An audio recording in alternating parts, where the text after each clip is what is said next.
You don't have to know a lot of things in order to make a huge difference for the Lord in the world. But you do need to know a few things that are great and be willing to live for them and die for them. People that make a difference in the world are not people who have mastered a lot of things.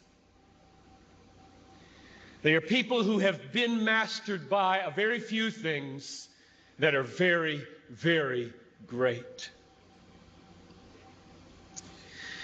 If you want your life to count, you don't have to have a high IQ and you don't have to have a high EQ. You don't have to be smart. You don't have to have good looks. You don't have to be from a good family or from a good school.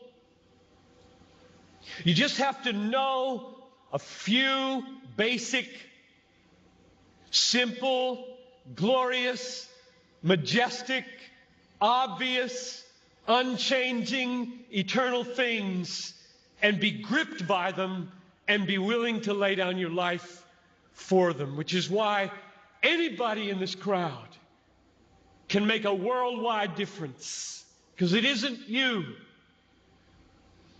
It's what you're gripped with. But one of the really sad things about this moment right now is that there are hundreds of you in this crowd who do not want your life to make a difference. All you want is to be liked. Maybe finish school, get a good job, find a husband or a wife, a nice house, a nice car, long weekends, good vacations, grow old healthy, have a fun retirement, die easy, no hell. And that's all you want. You don't give a rip whether your life counts on this earth for eternity. And that's a tragedy in the making. That is a tragedy in the making. About 3 weeks ago, we got news at our church that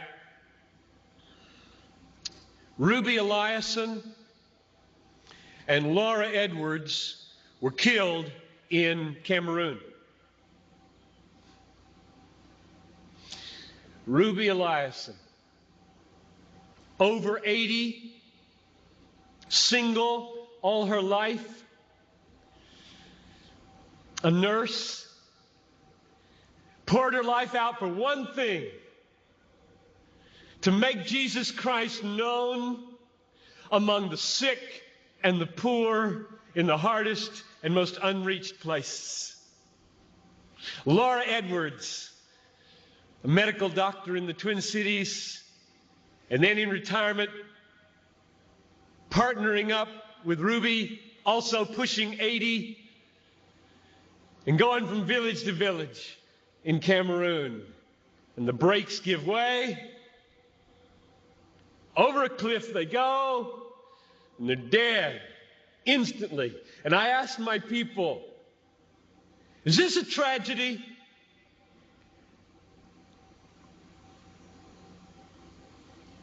Two women in their 80s, almost, a whole life devoted to one idea: Jesus Christ magnified among the poor and the sick, in the hardest places. And 20 years after most of their American counterparts had begun to throw their lives away on trivialities in Florida and New Mexico, fly into eternity with a death in a moment. Is this a tragedy, I asked? It is not a tragedy. I'll read you what a tragedy is. I've got a little article here from Reader's Digest. You don't read Reader's Digest, I know that. But there is a generation who does. This is a tragedy. Title of the article, Start Now, Retire Early. February 1998.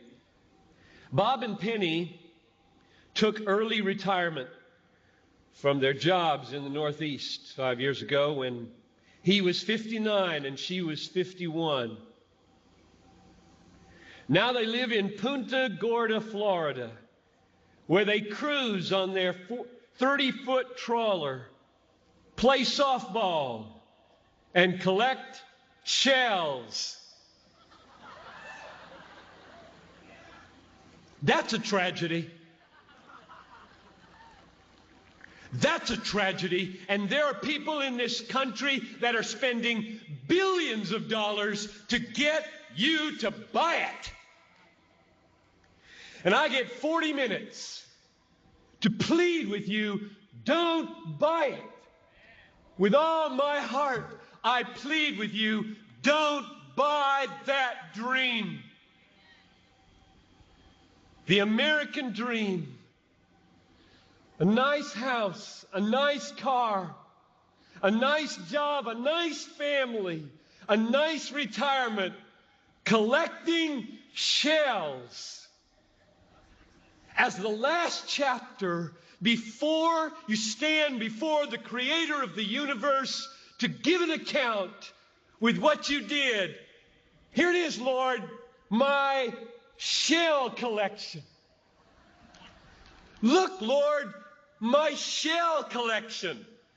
And I've got a good swing. And look at my boat. God, look at my boat, God. Well, not for Ruby and not for Laura. Don't waste your life. Don't waste it.